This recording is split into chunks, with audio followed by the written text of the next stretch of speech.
Beralih ke informasi lainnya, Majelis Hakim Pengadilan Tindak Pidana Korupsi menolak eksepsi dan keberatan dua terdakwa kasus korupsi ore nikel di Sulawesi Tenggara yang merugikan keuangan negara sebesar 2,3 triliun rupiah. Berikut laporan Muhammad Isnen Suhanda.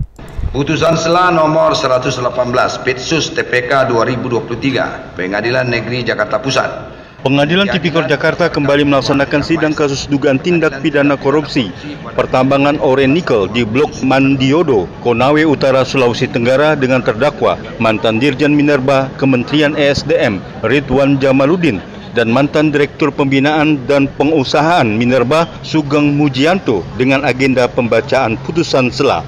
Dalam putusan Sela, Majelis Hakim menolak keberatan atau eksepsi dari para terdakwa dan kuasa hukumnya yang menyatakan penetapan tersangka mantan Dirjen Minerba oleh jaksa cacat hukum karena belum adanya perhitungan kerugian keuangan negara.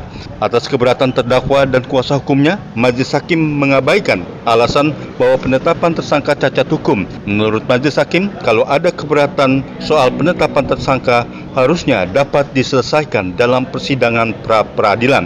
Oleh karena itu, semua keberatan terdakwa tidak dapat diterima. Menimbang bahwa eksepsi tim penasihat hukum yang menyatakan penetapan terdakwa 1 Ridwan bin Abdullah Jamaluddin nomor B09 dan seterusnya tertanggal 24 Juli 2023 adalah cacat hukum karena saat terdakwa 1 ditetapkan sebagai tersangka, terdakwa tidak pernah dilakukan pemeriksaan sebagai saksi terlebih dahulu dan saat itu belum ada hasil audit perhitungan kerugian keuangan negara, dan setelah 4 bulan kemudian, yaitu pada tanggal 26 Oktober 2023, baru ada laporan hasil audit BPKP bahwa atas eksepsi tim penasihat hukum terdakwa, majelis berpendapat materi eksepsi tim penasihat hukum terdakwa adalah merupakan ranah pra-peradilan, sehingga majelis hakim tidak mempertimbangkan lebih lanjut.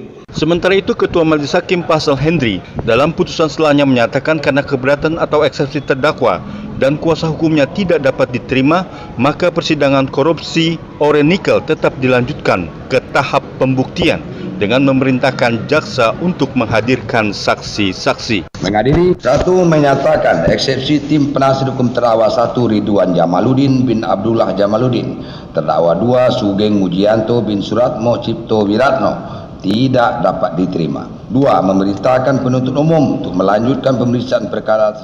Dalam kasus ini, jaksa mendakwa mantan Dirjen Minerba Ridwan Jamaluddin serta Direktur Pembinaan dan Pengusahaan Minerba Sugeng Mujianto bersama-sama dengan terdakwa lainnya melakukan korupsi terkait pertambangan ore nikel di Blok Mandiodo yang merugikan keuangan negara sebesar 2,3 triliun rupiah.